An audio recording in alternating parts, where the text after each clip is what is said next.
When you spend as much time around actors as I do, you almost start to believe in the power of words to move the universe. Or I do. Let me speak from my own experience and keep my words out of your mouth. I almost started to believe in the power of words to move the universe. Not in the way that I think they meant it, but in some small and significant way, I've always understood the power of language. There are things that have been said to me that I will never in my life forget. Words that have nestled so deep into my heart, my blood, my bones, that they are part of my DNA now. They say that every 7 years or so, every single cell in your body regenerates completely and is new again. They say that some people find it important and healing, or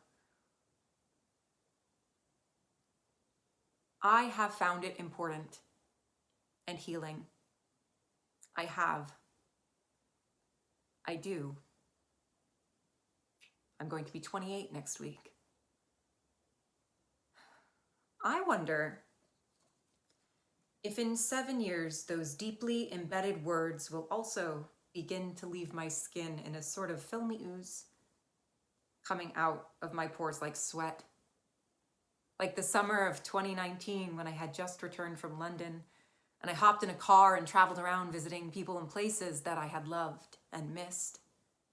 And I sat outside my Airbnb in Salem, Massachusetts, drenched in my own sweat.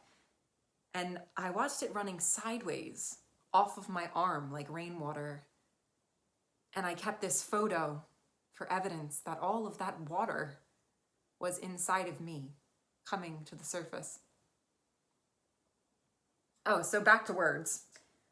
I wonder if one day the poisonous words you spat at me calmly, like you were spitting sunflower seed shells into the dirt, will unstick themselves from my soul and leave my body like rainwater, like vapor. Or if every time I see your face, in 10 years, in 20 years, in 40 years, tomorrow, I will think, you have cursed me, and it lingers still. I don't know the remedy for these types of curses. Not the way that I can guess at remedies for other things. Like, for loneliness, a full moon, or a warm seashore. For heartache, a fizzy bathtub and some well-written fan fiction. For hunger, food. More accurately, eaten after midnight. Most often pretzels or cheese. For desire,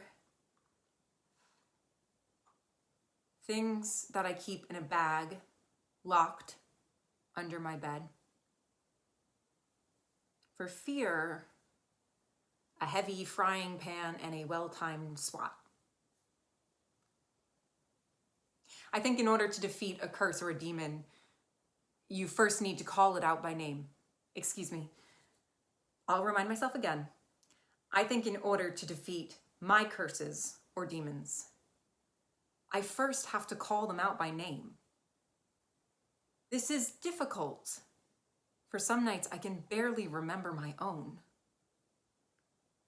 And some nights, I stare into the darkness of my room and let the resentment seep into the shadows and think up at the night sky, oh, teach me how to curse.